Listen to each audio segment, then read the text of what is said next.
Hi and welcome to Pebbles channel.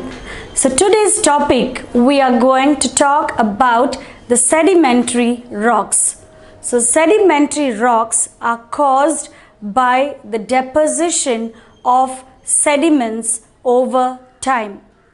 These sediments can contain minerals, sand, mud and pebbles. If you have a look at the sedimentary rocks, you will see that they appear in layers, that is one above the other, and the oldest rock lies at the bottom and it gives it is a kind of support for the rocks that come after it.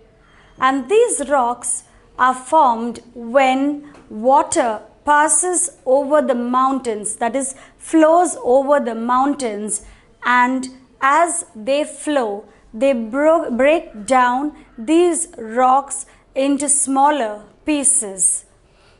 Even if you see the wind, natural calamities and the force of the wind and heavy rainfall causes the breakage of the rocks, and it is carried along with the flowing water or wind and gets deposited at a particular place, and these gets cemented in this area, in that particular area, and they form rocks. So as we've seen, these particles are carried away by flowing water or wind to some other places. This way, these particles that are carried this way, layers of sediments pile up at a particular place, and over a period of time they get cemented, that is it may even take thousands of years, thus forming the sedimentary rocks. So this is the process by which the sedimentary rocks are formed. Examples of your sedimentary rocks are the sandstone, shale, conglomerate and limestone.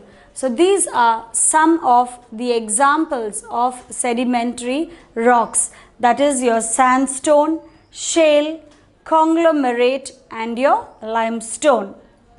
Sedimentary rocks, if you see, they cover a majority, that is approximately 75% of the Earth's rocky surface. However, it makes up, when compared to the igneous and the metamorphic rocks, the sedimentary rocks makes up only a small percentage of the rocks that are present on the Earth's surface. So we see that when we compare, we find that the sedimentary rock covers a large percentage, that is approximately 75% of the Earth's rocky surface. However, when we compare it with the igneous and metamorphic rocks, we find that the sedimentary rocks make up only a small amount of the Earth's rocky surface. Now we will move on to the examples of the sedimentary rocks, that is sandstone, shale, conglomerate and limestone. So we will be talking about its properties and what these sedimentary rocks can be used for. Earlier we spoke about the igneous rocks and the examples, that is granite, obsidian, etc., and what are its properties and for what purpose these igneous rocks are being used. Now we are going to talk about the different types of sedimentary rocks.